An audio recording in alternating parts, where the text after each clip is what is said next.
बचपनों की यादें खुशबू की तरह होती हैं। चाहे कितने भी खिड़की दरवाजे बंद कर लो, हवा के झोंके के साथ अंदर आ ही जाती हैं। अब हवा चले ना चले, हमारे इत्र के साथ बनाई यादें हमेशा आपके साथ रहेंगी। जमजम परफ्यूम्स, हजरत निजामुद्दीन से निकली खुशबू जो पिछले 30 साल से आपकी यादों का हिस्सा है। हज़ारों करोड़ रुपया लगा करके G20 शिखर सम्मेलन की तैयारियां की जा रही हैं और बल्कि बस अब फाइनल टच बाकी है। पूरी दिल्ली को खूबसूरत बनाया जा रहा है, खूब सजाया संवारा जा रहा है, रोशनी से नहलाया जा रहा है। और ऐसा हो भी क्यों ना, आखिर देश के गौरव का, देश की आन बान शान का जो सवाल है, पूरी दुनिया से जो लोग आने जा रहे हैं और भारत में इसी जगह पर जिसका मूल मंत्र प्रधानमंत्री ने one earth one family one future दिया है, वसुदेव कुटुंबकम जिसका मूल मंत्र लेकर के अब चले हैं, उसके तहत पूरे भारत का एक नाम रोशन सारी दुनिया में होगा। हर ज़बान में अलग अलग तरह से मेहमानों की इज़्ज़त, उनकी शान और शौकत के लिए कहा जाता है। अतिथि देवो भव कहा जाता है, मेहमानों को भगवान समान समझा जाता है। हर ज़ुबान में आपके हमारे घर पे भी अगर कोई मेहमान आता है तो हम भी उनको जिस तरह की इज़्ज़त देते हैं, जिस तरीके की उनको रेस्पेक्ट देते हैं, ऐसे में पूरी दुनिया से ग्लोबली भारत में इसी भारत मंडपम में जब यहाँ मेहमान आने जा रहे हैं तो ऐसे हालात के अंदर तो जाहिर सी बात है इसको सजाया संवारना, इसको रोशनी से नहलाना और इसकी खूबसूरती में 4 चांद लगाना तो लाजमी था। और हो भी क्यों ना, पूरी दिल्ली में हर जगह प्लांटेशन की जा रही है, पौधे लगाए जा रहे हैं, रोशनी से नहलाया जा रहा है। बेहद खूबसूरत तरीके से दिल्ली को एक दुल्हन की तरह से सजाया गया है। इस खास तौर से भारत मंडपम के इलाके में यानी प्रगति मैदान के इलाके में, यहाँ से लेकर राजघाट के इलाके तक इस शिखर सम्मेलन को ऑर्गेनाइज़ करने में कोई कमी कसर नहीं रह जाए, उसके लिए हर तरह की तैयारियाँ, चाहे वो रोशनी की बात की जाए, चाहे वो सजाने संवारने की बात की जाए, चाहे वो सिक्योरिटी की बात की जाए, जगह जगह फव्वारे लगाने की बात की जाए, हर तरह से बेहद खूबसूरती के साथ इस नई दिल्ली इलाके के इस भारत मंडपम प्रगति मैदान के इलाके को खूबसूरत किया जा रहा है, सजाया जा रहा है। 7 और 8 तारीख के बीच की जो रात होगी तभी VVIPs का, तभी हेड ऑफ़ द स्टेट्स का, कई मुल्कों के प्रधानमंत्री और राष्ट्रपति का आगमन शुरू हो जाएगा। और उसके बाद फिर जो 8 तारीख आएगी, उस 8 तारीख की सुबह में लगातार VVIPs, अलग अलग हेड स्टेट्स, अलग अलग मुल्कों के प्रधानमंत्री और राष्ट्रपति डेलीगेशंस वगैरह पहुंचने शुरू हो जाएंगे। और उसके बाद में फिर 9 तारीख को यानी यहाँ पर पूरी तरह से सैटरडे को, जिस वक्त में एक ऑर्गेनाइज़ किया जा रहा है पूरा शिखर सम्मेलन G20 का, उस वक्त ख़ास तौर से एक प्रोग्राम होगा।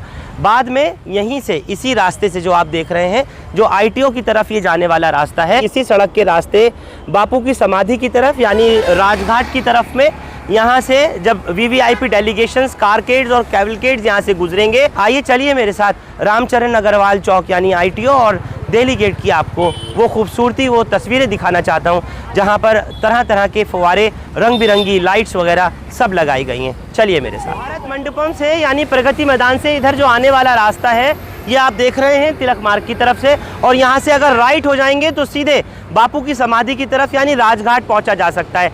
अगर ये रास्ता इस्तेमाल नहीं किया जाएगा VVIPs के लिए तो एक दूसरा रास्ता है जो आप अपने स्क्रीन पर देख रहे हैं, जो सीधा ये बहादुर शाह जफर मार्ग से होता हुआ दिल्ली गेट की तरफ रास्ता जा रहा है। और इस रास्ते से दिल्ली गेट चौक से यानी जब VIPs का काफिला वो यहाँ से बहादुर शाह जफर मार्ग से दिल्ली गेट की तरफ पहुँचेगा तो उसके बाद वहाँ से भी राइट टर्न लेकर के बिल्कुल ठीक सामने राजघाट है, बापू की समाधि है। आइए मेरे साथ चलिए, मैं आपको लिए चलता हूँ बहादुर शाह जफर मार्ग से सीधा आगे दिल्ली गेट के चौक पर।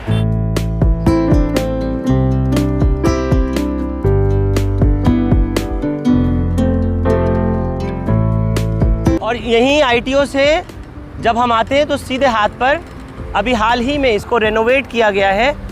ये आप देख रहे हैं शहीदी पार्क है आपके स्क्रीन पर, ये देखिए MCD की तरफ से अभी रिसेंटली इसको पूरी तरह से शहीदी पार्क को बनाया गया है।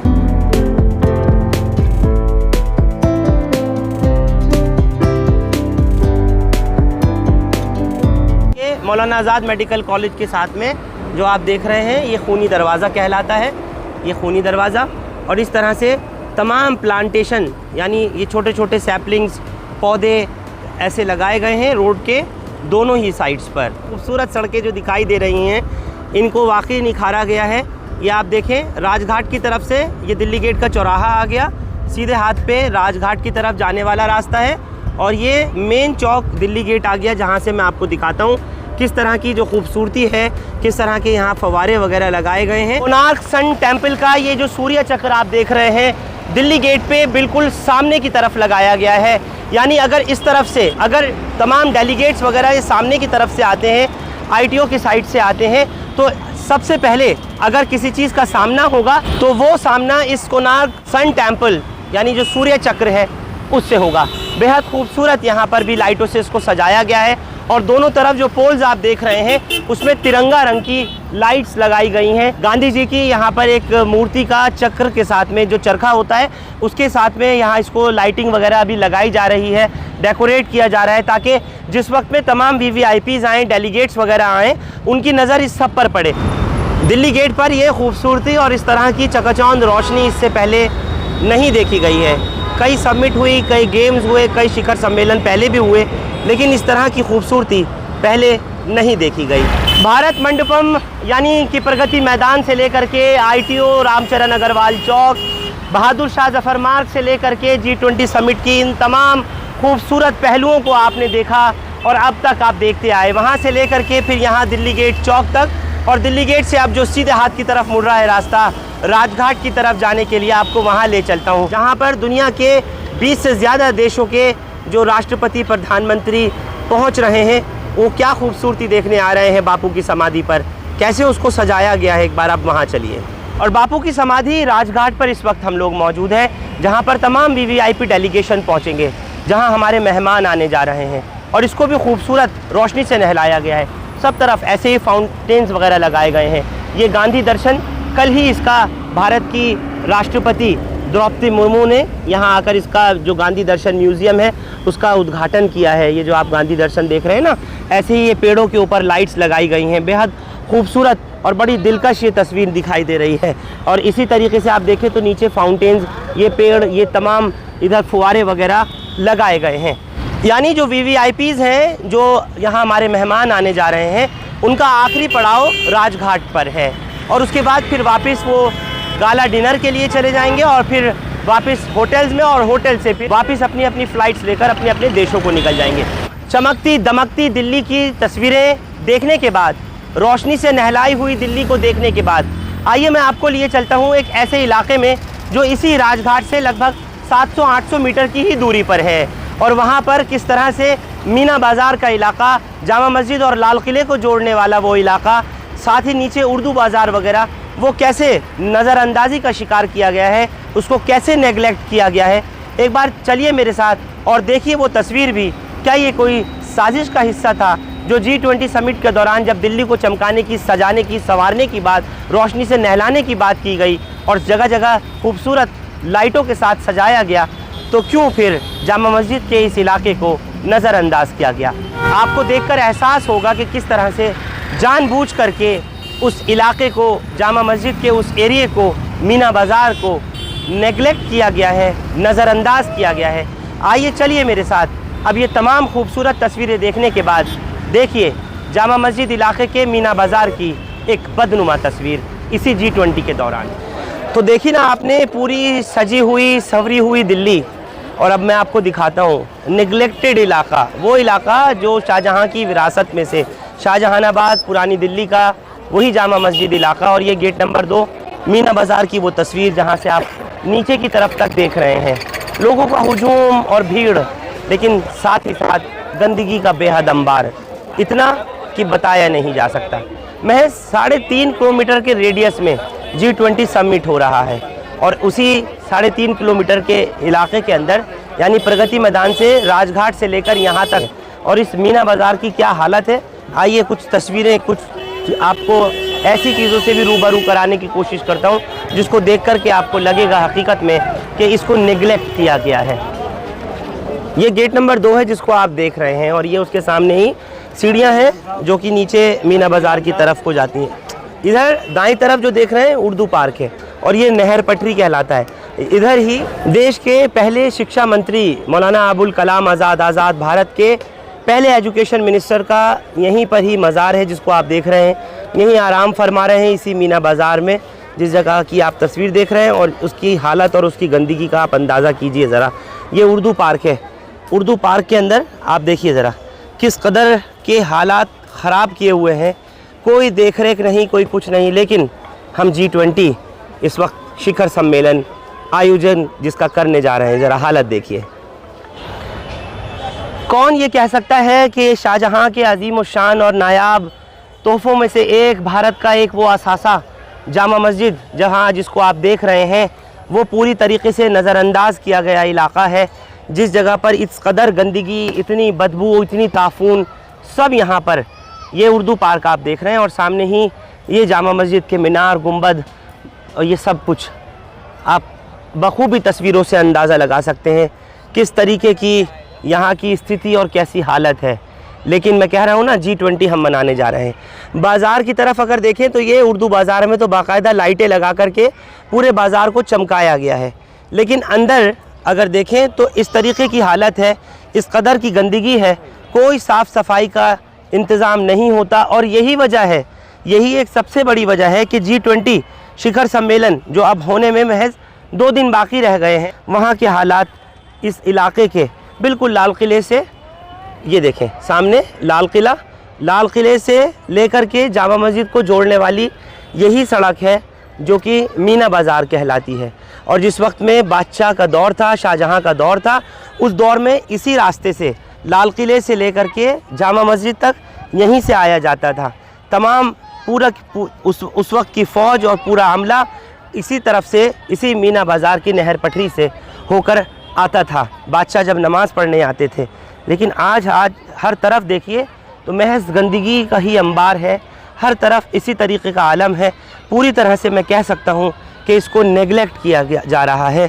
क्यों किया जा रहा है ये सरकारें जाने, क्यों किया जा रहा है ये सत्ता में बैठे हुए, इक़्तिदार में बैठे हुए वो लीडरान जाने, जिन्होंने आज जामा मस्जिद को पूरी तरह से नज़रअंदाज किया हुआ है। इसके ज़िम्मेदार कहीं ना कहीं हम लोग ख़ुद भी हैं, जो यहाँ पर कूड़ा फैलाने में सबसे ज़्यादा लोगों का हाथ जाहिर है। ये कोई जानवर तो आकर के यहाँ कूड़ा फैला नहीं रहे हैं, इंसान ही हैं, लोग ही हैं जो इस तरीके की गंदगी यहाँ पर फैलाते हैं। और यही है जो तस्वीर दुनिया के सामने जाती है। तमाम देशों से यहाँ पर लोग आते हैं, लोग यहाँ पर पहुँचते हैं, लेकिन ऐसी कंडीशन, ऐसी हालत शायद ही कोई देखना चाहता हो जैसा हम देख रहे हैं और हमारे ज़रिए हिंदुस्तान लाइव के कैमरे से आप लोग देख रहे हैं।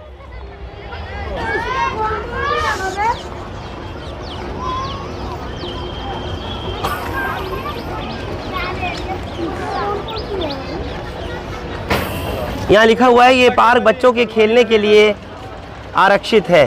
और आप देखें तो पार्क के साथ में जो डस्टबिन बने हुए हैं उनमें कूड़ा डलेगा कैसे, जब पहले ही उसको ढक कर के बंद कर दिया गया है कपड़ों से। गंदगी तो आपसे आप होगी और डस्टबिन के बाहर कूड़ा कुछ इस तरह से रहेगा जैसे पड़ा हुआ इस वक्त दिखाई दे रहा है।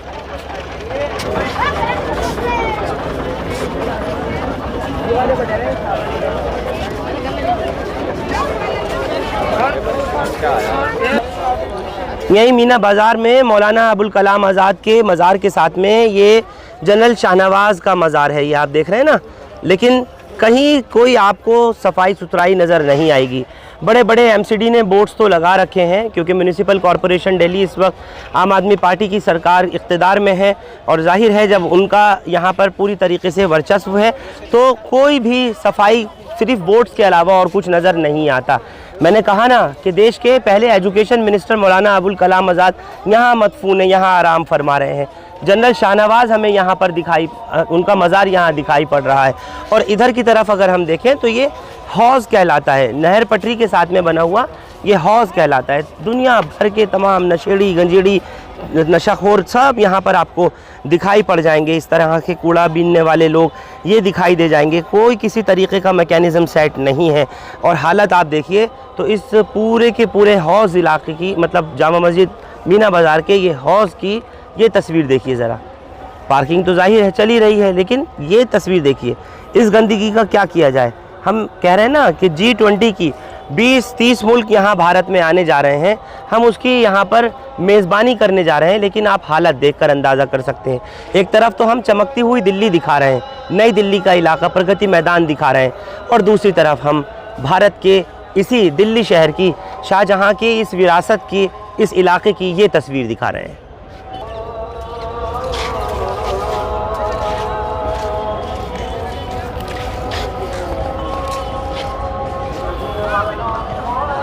इन लोगों का कोई पुरसाने हाल नहीं है। यहाँ पूरी फैमिलीज़ चल रही हैं। कूड़ा चुनने वाले यहाँ तमाम कूड़ा ला करके जमा करते हैं। लेकिन मैंने कहा ना, G20 होने जा रहा है, कोई कहना सुनना नहीं है, कोई साफ़ सफाई का ख्याल नहीं है। ज़िम्मेदार हम लोग खुद हैं, ज़िम्मेदार इंतज़ामिया, प्रशासन, एडमिनिस्ट्रेशन सब खुद है। ये पूरी नहर पटरी कहलाती है, यहाँ से लेकर एस्प्लेंडी रोड साइकिल मार्केट तक का जो इलाका है, ये देख सकते हैं इस वक्त में आप। ये तस्वीर आपके स्क्रीन पर, क्या कह सकते हैं हम लोग, कैसी मेज़बानी करने जा रहे हैं?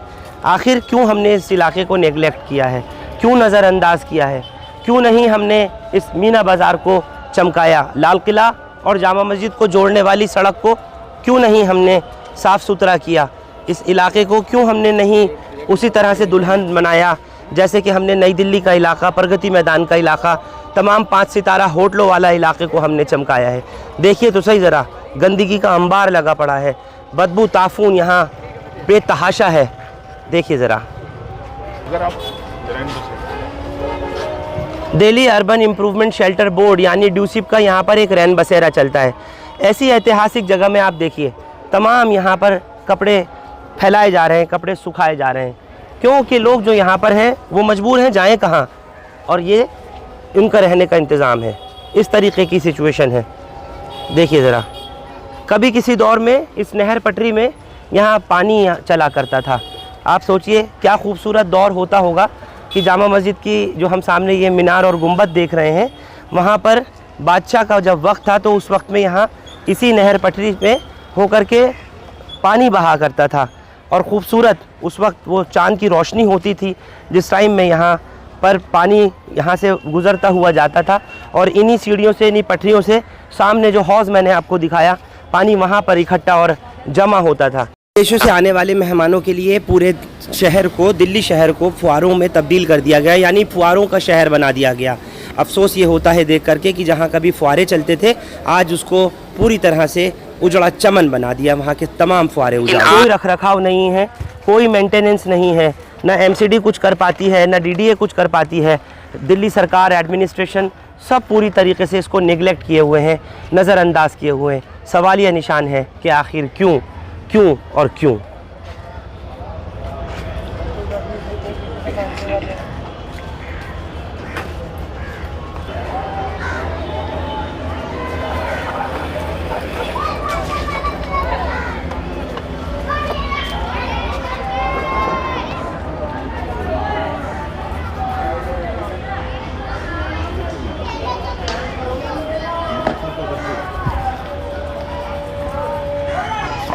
उनका खाना आता है, खाने वाले NGO पैसे खा जाते हैं। खाना अच्छा आता है, हम खाते हैं, हम अपने घर का ही खाना खाते हैं। क्या बोला वो किस लिए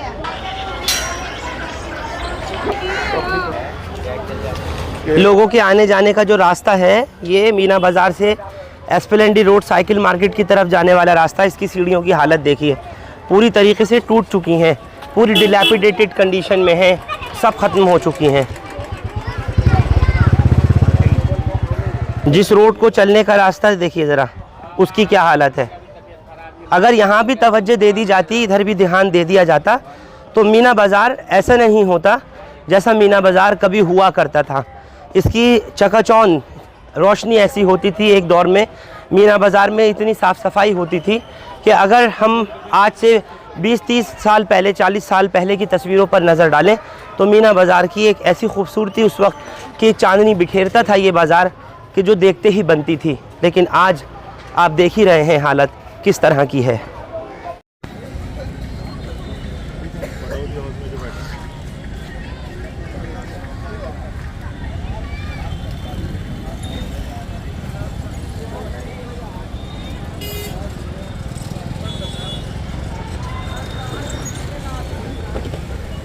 ऐसी तारीखी जगह पर नशा ख़रीदा भी जाता है, नशा बेचा भी जाता है और यही नशे का सेवन भी किया जाता है। ऐसा लगता है कि प्रशासन के लिए इन नशेड़ियों को, इन लोगों को, इन बेघरों को यहाँ से हटाना मुश्किल ही नहीं बल्कि नामुमकिन साबित होता जा रहा है।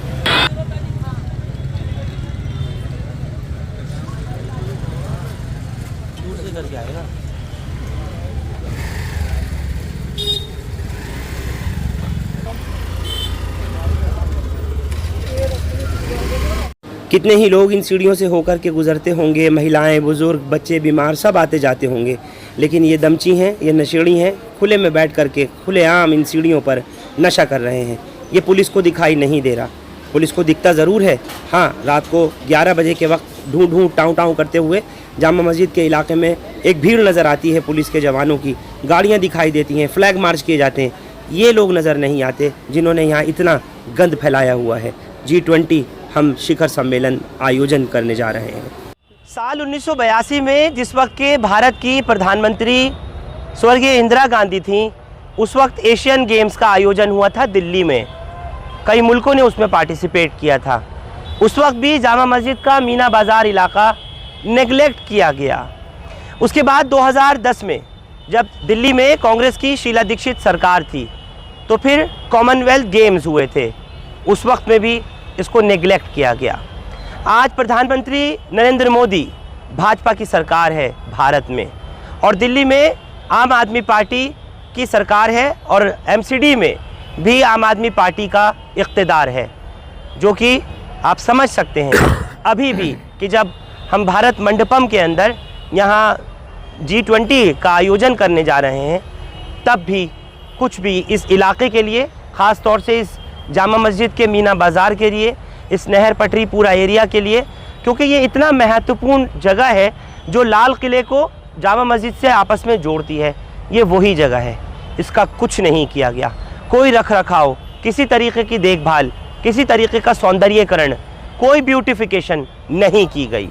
और कहाँ गया वो शाहजहानाबाद रीडेवलपमेंट बोर्ड, जिसका सवाल अक्सर मैं आपसे बार बार करता हूँ? नहीं मालूम। जामा मस्जिद का ये इलाका इसी तरह गुमनामी के अंधेरे में ऐसे ही गुम करने की क्या कोई कहीं साजिश तो नहीं? बड़ा सवाल है। मेरे साथ इस वक्त जुड़ने जा रहे हैं सामाजिक कार्यकर्ता जाकिर हुसैन साहब, जो वक्तन फ़वक्तन आवाज़ उठाते रहते हैं और इस इलाके के लिए, ख़ास तौर से मीना बाज़ार के लिए, उर्दू पार्क के लिए कई जगह पर लेफ्टिनेंट गवर्नर को, दिल्ली पुलिस, MCD, DDA हर तरफ चिट्ठियाँ भेजते रहते हैं, RTI लगाते रहते हैं, ट्वीट करते रहते हैं, सोशल मीडिया पर शेयर करते रहते हैं, लेकिन कहीं कुछ नहीं होता। शाहजहां बादशाह की इस विरासत, इस मुल्क के इस आखिरी असासे को क्या यूं ही बर्बाद किया जाएगा? एक बहुत ही महत्वपूर्ण सवाल है जो आपसे भी पूछना चाहता हूं। जाकिर हुसैन साहब, आपका हिंदुस्तान लाइव पे मैं खैर मकदम करता हूं। आपसे मेरा सवाल ये है, जामा मस्जिद भले ही आज चमकती हुई दिखाई दे रही है, रोशन किया गया, लाइट्स लगी हुई हैं, लेकिन पूरा मीना बाज़ार का इलाका, ये उर्दू पार्क सब मैं कवर करके आया। जी। इतनी गंदगी, इतना ताफून, इतनी बदबू, कहीं रैन बसेरा, कहीं कपड़े सुखाए जा रहे हैं, कहीं बच्चे शिट कर रहे हैं, क्या है सब समझ नहीं आ रहा। और हम G20 का आयोजन कर रहे हैं। हमारी वही मिसाल है, मोर नाचता है पैरों को देख कर रोता है। यहाँ इतनी गंदगी है कि आम आदमी, शरीफ आदमी तो यहाँ से गुजर नहीं सकता। यहाँ की लड़ाई मैं पिछले इन पार्क की 6 साल से लड़ रहा हूँ। 6 साल से यहाँ पर मैं जद्दोजहद में लगा हूँ। तमाम मुश्किल एक आध पार्क इन्होंने किया है, बाकी सब में रैन बसेरे बसे हैं। 5 इधर हैं, 3 उधर हैं। इनके 400 वोट बना दिए हैं इन्होंने, जो रैन बसेरों में रह रहे हैं। इनको वोटों का लालच है। पिछले 12 साल से इन रैन बसेरों में रहने वाले लोग इस पार्कों का सर्वनाश कर चुके हैं। इसमें रह रहे हैं रैन बसेरों में। ये लोग सुबह अपनी रेड़ी ठेली सजाकर फलों की, सब्जियों की, और अभी भी आप देख के आए होंगे तो रेड़ियाँ खड़ी होंगी, हज़ारों रेड़ियाँ खड़ी हैं वहाँ पर। और जिसका जो है वो मंथली लेते हैं, यहाँ के जो गार्डन माली वगैरह हैं वो भी लेते हैं, और जो यहाँ के रखरखाव करते हैं वो भी लेते हैं। कहने का मतलब ये है कि मेरे 2 स्कूल ऐसे हैं जिनके पास प्ले ग्राउंड नहीं है, जिसके लिए मैं लड़ाई लड़ रहा हूँ। एक मेरा जामा मस्जिद बॉयज़ स्कूल और एक पटौजी हाउस बॉयज़ स्कूल। वो लोग यहाँ आते थे, खेलते थे। जब से ये रैन बसेरे आए हैं तो इन लोगों ने क्या कहा, तमाम पार्क के अंदर स्वच्छ करना शुरू कर दिया, गंदा करना शुरू कर दिया। आप कहाँ से खेलेंगे? जुआरी, शराबी, नशेड़ी सब भरे हैं। यहाँ इतना बुरा हाल है कि बस कह नहीं सकते। नहीं, हम G20 समिट का आयोजन करने जा रहे हैं। 3.5 किलोमीटर का रेडियस है, यानी जामा मस्जिद, राजघाट और फिर प्रगति मैदान, भारत मंडपम बनाया गया हजारों करोड़ की लागत से। मेरा सवाल आपसे सिर्फ ये है कि ये इलाका अब से नहीं, इस वक्त तो हम कह सकते हैं, जैसे मैंने आपसे कहा कि प्रधानमंत्री नरेंद्र मोदी भाजपा की हुकूमत इस वक्त भारत में चला रहे हैं, दिल्ली में अरविंद केजरीवाल की सरकार चल रही है, एमसीडी पर भी केजरीवाल 15 साल बीजेपी के शासन होने के बाद अब काबिज हुए हैं, और फिर उससे पहले यहाँ पर कांग्रेस की सरकार थी, शीला दीक्षित के 15 साल गुजरे, लेकिन कभी भी ब्यूटिफिकेशन के नाम पर कांग्रेस हो, भाजपा हो या फिर आम आदमी हो, कोई नहीं कर रहा। करोड़ों पौधे 3 साल पहले लगाए गए, 3 पौधे यहाँ नहीं लगाए गए, करोड़ों पौधे लगे हैं। जब कहा के बहुत कहा, तब जाके उन्होंने सुना, और वो भी कोई इम्प्लीमेंट नहीं हो पाया। जानबूझ के ही नज़रअंदाज किया जा रहा है। इतना कंप्लेंट लेने के बाद भी कोई सुनवाई नहीं है। एलजी को लगा दी, डिप्टी मेयर को भी लगा दी, एसडीएम को भी लगा दी, एमसीडी के डीसी को भी लगा दी तमाम, और माइनॉरिटी कमीशन के चेयरमैन को भी लगा दी कि माइनॉरिटीज़ के लिए भी तो कुछ होना चाहिए, यहाँ जो लोग रहते हैं उनका भी तो एक छवि अच्छी होनी चाहिए। और एमएलए का बहुत बड़ा रोल है। उन लोगों ने यहाँ पर अपना वोट बैंक बना लिया है। उनको ये वोट बैंक जो है बहुत अच्छा लगता है। ये 400 वोट, हमारे जो वोट हैं उसकी कोई वैल्यू नहीं है, हमारे बच्चों का मुस्तकबिल का उनका कोई ध्यान नहीं है। उन्हें 400 वोट चाहिए। ये क्या ये डोसिप डिपार्टमेंट दिल्ली सरकार के अंडर में नहीं आता? वो चाहते तो इसको कहीं और शिफ्ट कर सकते थे, सर्विस रोड पे। और जबकि कोर्ट की गाइडलाइन यहाँ पर ये है कि आदेश लगाया है कि ग्रीन बेल्ट के अंदर आप एक ईंट नहीं रख सकते, कोई अतिक्रमण नहीं कर सकते, फिर भी यहाँ इन्होंने किया है। और अब ये सुप्रीम कोर्ट का ऑर्डर दिखा देते हैं, जबकि वो निगम बोध घाट का है, यहाँ का नहीं है। मायूसी हमें यहाँ हो रही है अब आकर बहुत ज़्यादा, कि हमारे डिप्टी मेयर इसी इलाके के, इसी पुरानी दिल्ली के, और उनके होते हुए भी कुछ नहीं हुआ। बड़े अफसोस की बात है। बिल्कुल, एक सवाल जो इन्होंने किया है जाकिर हुसैन साहब ने, वाकई वाजिब सवाल है, और मैं भी खुद कहता हूँ पर्सनली इस बात को हिंदुस्तान लाइव के माध्यम से, डिप्टी मेयर को भी देखना होगा, दिल्ली के मुख्यमंत्री को भी देखना होगा, केंद्र सरकार के पीडब्ल्यूडी मिनिस्टर को भी देखना होगा, और ख़ुद देश के प्रधानमंत्री को भी देखना होगा, क्योंकि इस इलाके को हम जानबूझकर नज़रअंदाज कर रहे हैं या फिर नहीं नज़रअंदाज करना चाहते, लेकिन ये फिर भी इलाका नेगलेक्ट हो रहा है। जब हम G20 की टेबल पर 20 से ज़्यादा मुल्क बैठेंगे तो हम बात करेंगे तरक्की की, मल्टीलैटरल टॉक्स होंगी, उस वक्त में हम सारी दुनिया के आतंकवाद की, साफ़ सफाई की, क्लाइमेट चेंज की, ग्लोबल वार्मिंग की, ट्रेड की, तिजारत की, पता नहीं किस किस मुद्दों पर हम लोग बात करने जा रहे हैं। लेकिन हमारा ये इलाका आखिर क्यों इसके साथ सौतेला व्यवहार किया जा रहा है, क्यों इसको निगलेक्ट किया जा रहा है? किसी भी दौर की कोई भी सरकार इख्तिदार में रही हो, मैंने कहा ना कि जामा मस्जिद का मीना बाज़ार इलाका, उर्दू पार्क इलाका, ये सब क्यों नज़रअंदाजी का शिकार हुआ है, ये जनता को या आवाम को समझना होगा। और दूसरी बहुत अहम महत्वपूर्ण बात, क्या जो लोग G20 में आ रहे हैं, डेलीगेशंस वगैरह हैं, वो शाहजहानी विरासत को, वो भारत के इस असासा को, जामा मस्जिद को, लाल किले को, इनको देखना नहीं चाहते? जो कोई भी आता है पूरी दुनिया से, वो जामा मस्जिद हो, लाल किला हो, ताजमहल हो, ज़रूर देखना चाहता है। हम क्या दिखाएं उनको कि ये हालात हैं यहाँ के? और मुझे लगता है सरकार के मंसूबे में, सरकार के प्लानिंग में, सरकार के किसी भी तरीके की सोच में, शायद मेरा ख्याल है ये एरिया था ही नहीं, उसको मेहमानों के आगे लाया ही नहीं गया और ना लाया जाएगा। मैं नहीं जानता वो शाहजहानाबाद रीडेवलपमेंट बोर्ड कहाँ गया, जिसकी बात पिछले 10-15 साल से, 20 साल से लगातार होती आ रही है। वो कौन से ठंडे बस्ते में डाला मुझे नहीं मालूम, लेकिन इतना ज़रूर कह सकता हूँ, जिस तरह अभी पहले कहा कि अगर ऐसे ही तारीक में डूबा रहा, अंधेरे में डूबता रहा ये इलाका, और यूँ ही बर्बाद किया जाता रहा, ऐसे ही चंद वोटों के चक्कर में यहाँ के जो लोग, यहाँ के जो आवाम हैं, उनको उनका दिल इसी तरीके से दुखाया जाता रहा, क्योंकि लोग देखना चाहते हैं एक बहुत खूबसूरत, खुशहाल, ब्यूटीफाइड मीना बाज़ार, उर्दू पार्क। मुझे बताया गया कि उस उर्दू पार्क में बाकायदा पहले इतना खूबसूरत था कि वहाँ फ़ुटबॉल के मैचेस हुआ करते थे। यहाँ पुरानी दिल्ली के ही नहीं, बाहर और दूसरी जगहों से आकर के लोग वहाँ गेम्स खेला करते थे। लेकिन आज सब कुछ उजड़ चुका है, जो आपने अपने स्क्रीन्स पर देखा। जल्द से जल्द तमाम सरकारों को, चाहे केंद्र की सरकार हो, दिल्ली सरकार हो, दिल्ली के एलजी हो, दिल्ली के मुख्यमंत्री हो, एमसीडी हो, सबको मिलकर जामा मस्जिद और इसके आसपास का रखरखाव, इसके ब्यूटिफिकेशन का काम निश्चित तौर पर कराया जाना चाहिए। आप लोग हमारे साथ इस खबर पर जुड़े, आप सबका बहुत शुक्रिया।